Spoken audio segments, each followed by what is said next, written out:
Excuse me, sir. Immigration and Customs Enforcement. We need to ask you some questions. Questions about what? I'm just leaving church, heading home. We're conducting immigration verification in this area. We need to see identification proving your citizenship status. Son, I'm 82 years old. I was born in Atlanta. The choir finishes the final hymn as morning service ends. Sunlight streams through stained glass windows, casting colored patterns across wooden pews. The congregation rises slowly, elderly folks taking their time, families gathering children, the pastor shaking hands at the door. It's 11:47 on a Sunday morning in Atlanta, and Mount Zion Baptist Church empties like it has every Sunday for 63 years. An old man moves carefully down the front steps, his cane tapping each one, his worn Bible tucked under his arm. He's wearing the same navy suit he's worn to service for 20 years, the same burgundy tie his late wife gave him, the same polished shoes despite the scuffs. Nobody notices the unmarked sedan pulling to the curb across the street. Nobody sees the three men in tactical vests emerging until they're already crossing the church lawn, walking with that particular federal authority that announces itself before words are spoken. The old man reaches the sidewalk, heading toward his car parked in the small lot beside the church. He's thinking about the pot roast waiting at home, about calling his daughter this afternoon, about the arthritis in his left knee that flares up when rain is coming. He's not thinking about the fact that in 30 seconds, 3 federal agents are going to surround him on church property and demand he prove he belongs in the country where he was born 82 years ago. What happens in the next 23 minutes will be captured by church security cameras, recorded on multiple cell phones, and witnessed by 67 members of the congregation still lingering after service. By the time it's over, those agents will have handcuffed a retired FBI agent on the steps of his church, arrested a man who'd served the federal government for 31 years, and guaranteed themselves a place in a lawsuit that will make national headlines. If you believe age deserves respect and service deserves recognition, hit subscribe. Because what they did to William Carter on the steps of Mount Zion Baptist Church proves that neither matters when assumptions override evidence. The church sits on Auburn Avenue, a historically black neighborhood in Atlanta with deep civil rights history. Mount Zion has been there since 1958, weathering segregation, integration, white flight, gentrification, surviving through the dedication of families who've attended for generations. The building is modest but well-maintained, red brick, white columns, a simple cross above the entrance. On Sundays, the parking lot fills early, the sanctuary fills with voices raised in song, and afterward, people linger on the front steps catching up, making plans, existing in the community space their grandparents built. William Carter had been attending Mount Zion for 42 years. He joined when he was 40, newly transferred to the FBI's Atlanta field office, looking for a church home. He'd sung in the choir until his voice gave out in his 70s. He'd served on the deacon board. He'd taught Sunday school. Everyone knew Brother William. Everyone knew his story. Agent Derek Morrison led the approach, his partners Agent Lisa Chun and Agent Marcus Rivera flanking wide. They'd been conducting what they called neighborhood sweeps, looking for what their briefing vaguely described as individuals who might be in the country illegally based on demographic patterns. Translation: they were stopping elderly people of color in immigrant-heavy neighborhoods and demanding papers. Mount Zion sat 3 blocks from a neighborhood with a large Ethiopian immigrant population. To Morrison, that meant anyone black near the church was worth questioning. They'd seen William Carter exit the church, an elderly black man walking slowly with a cane, and made their assumptions. Morrison stepped directly into Carter's path on the sidewalk, forcing the old man to stop or collide with him. "Excuse me, sir. Immigration and Customs Enforcement. We need to ask you some questions." Carter looked up, confused. At 82, his hearing wasn't perfect, his reflexes slower than they'd been. He'd been an FBI agent for 31 years, from 1972 to 2003, retiring as a supervisory special agent. He'd worked organized crime, white-collar crime, civil rights violations. He'd testified in federal court hundreds of times. He knew law enforcement procedures, and what these agents were doing was already wrong. Questions about what? His voice was steady, Southern, the voice of a man who'd spent 8 decades in Georgia. I'm just leaving church, heading home. We're conducting immigration verification in this area. Chun moved to Carter's right side. We need to see identification proving your citizenship status. Carter's mind processed this slowly. Immigration verification. At a church. On a Sunday. In Atlanta. Where he was born. Where he'd lived his entire life except for a 3-year assignment in D.C. in the 80s. Son. I'm 82 years old. I was born in Atlanta. I'm an American citizen. I'm just trying to get to my car. That doesn't answer our question, Morrison said. Do you have documentation on you proving citizenship? Passport, birth certificate, naturalization papers? Carter shifted his weight, his cane supporting him. His knee was hurting.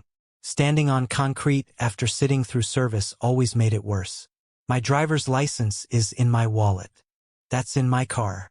My birth certificate is at home in a filing cabinet where it's been for 8 decades. Why are you stopping me? Behind them, congregation members were noticing.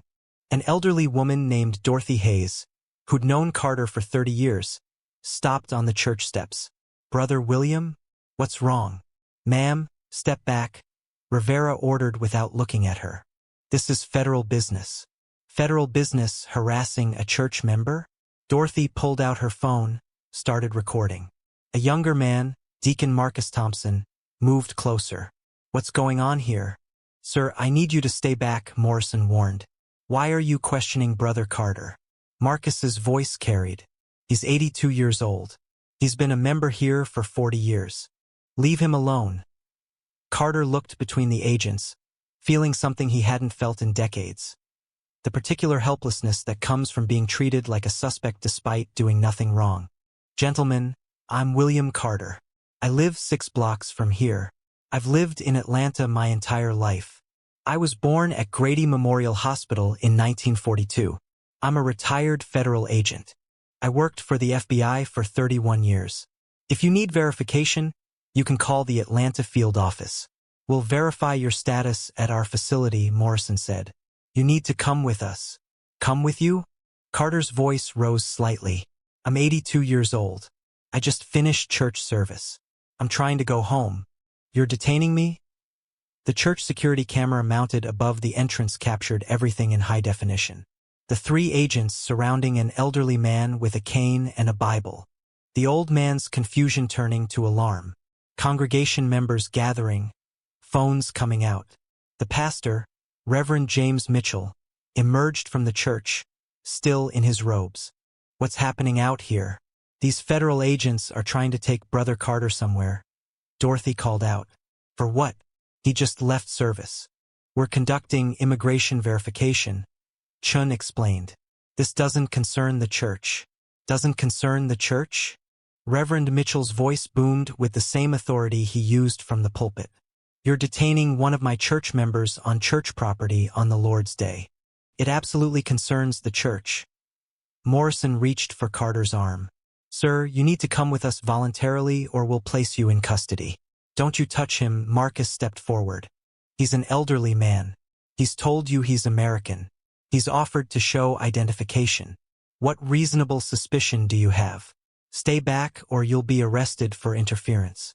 Then arrest me, Marcus said, because I'm not watching federal agents manhandle an 82-year-old man at church.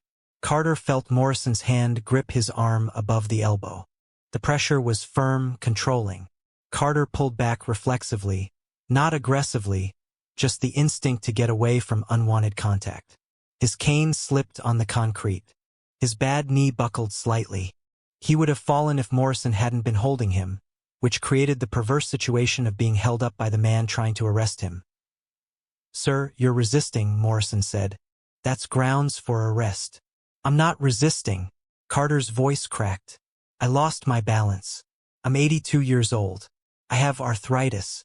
What are you doing? Rivera moved in, pulling handcuffs from his belt. The congregation reacted immediately. At least 15 people were recording now.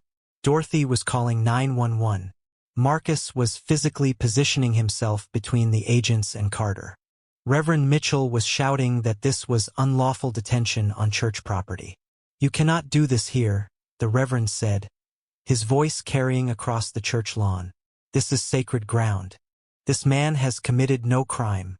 You have no warrant. You're violating his rights and desecrating this space. Morrison ignored him, forcing Carter's arm behind his back. Carter winced. His shoulder didn't move that way anymore. Decades of arthritis limiting his range of motion. The pain was sharp, immediate. His Bible fell to the ground, landing open on the sidewalk. His cane clattered down beside it. "You're hurting me," Carter said, his voice strained. "I'm 82 years old. You're hurting my shoulder." "Stop resisting," Morrison repeated, wrenching Carter's other arm back. Carter cried out. The sound, an elderly man in pain, galvanized the congregation. People surged forward. Marcus grabbed Morrison's arm. "Let him go. You're hurting him." Rivera shoved Marcus back. Marcus stumbled but recovered, pulling out his phone. "I'm recording this. You're assaulting an elderly man. Everyone here is witnessing this." The handcuffs closed around Carter's wrists, the metal biting into skin that bruised easily now, thin and fragile with age. Tears leaked from Carter's eyes, from pain, from humiliation, from the shock of being treated like a criminal on the steps of his church by federal agents while his community watched. "I served this country," Carter said, his voice breaking. "I was an FBI agent for 31 years. I have a Navy Cross from Korea. I marched with Dr. King. I've lived in this city my entire life. And you're handcuffing me at church because you think I look illegal? What kind of agents are you?" An Atlanta Police Department car pulled up, lights flashing. Officer David Martinez exited. A Latino officer who'd worked this district for 12 years and knew the church, knew the neighborhood, knew that whatever was happening was wrong. "What's the situation?" "Federal Immigration Enforcement," Morrison said. "We're detaining this individual for verification." Officer Martinez looked at the scene. An elderly black man in a suit, handcuffed, in visible distress, surrounded by federal agents. A Bible and cane on the ground. 60-plus church members recording and protesting. "Sir, what's your name?" Martinez asked Carter directly.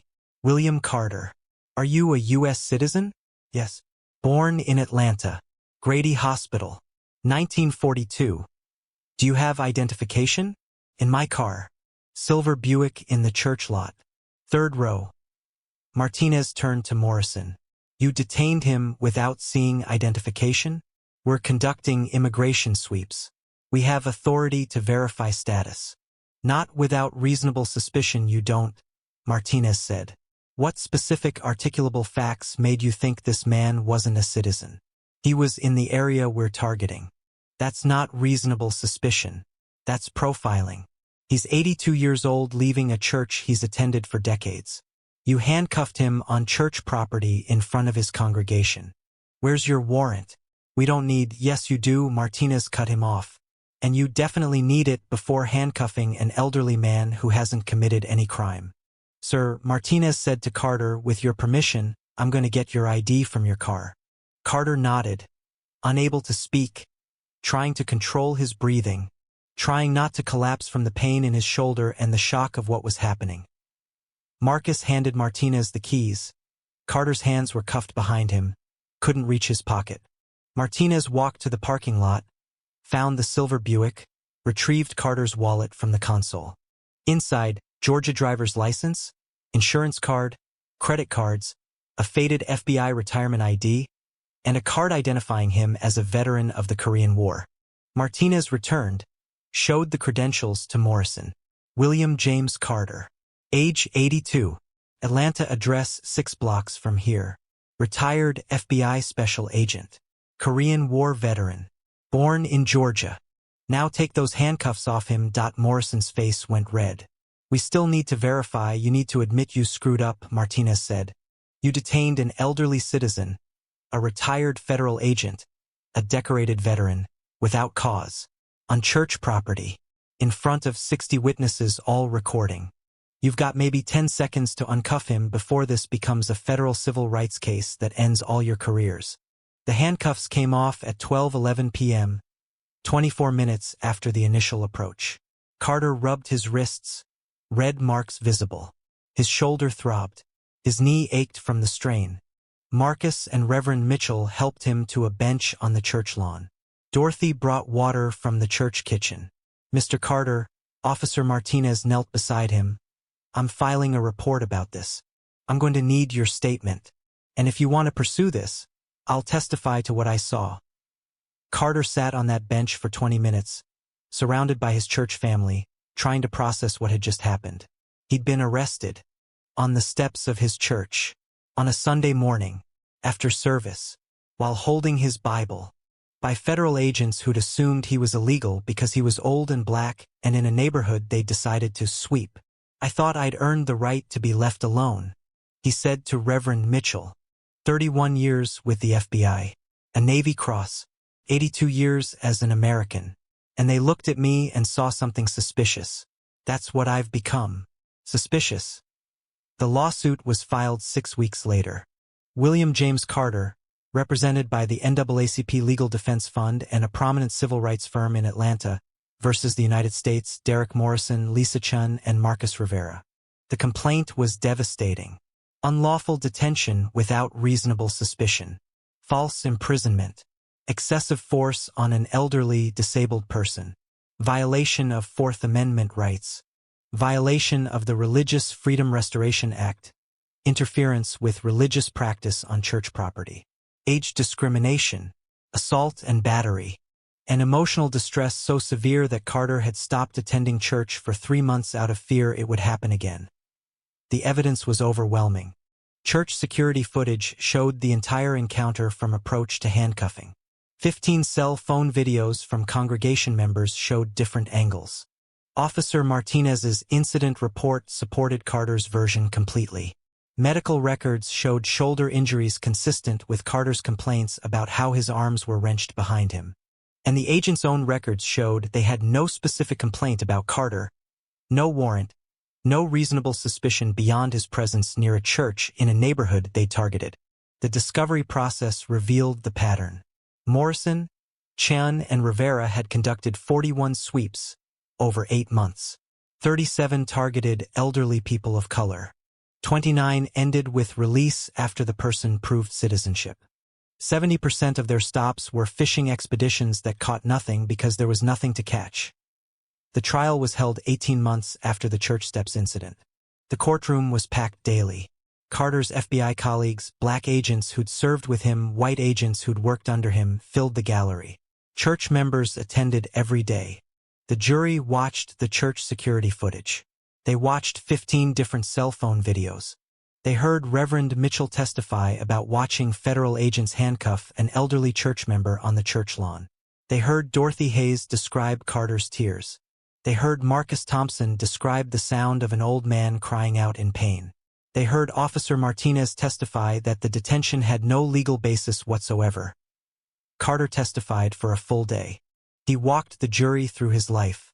Growing up in segregated Atlanta. Serving in Korea. Coming home to a country still fighting over whether he deserved basic rights.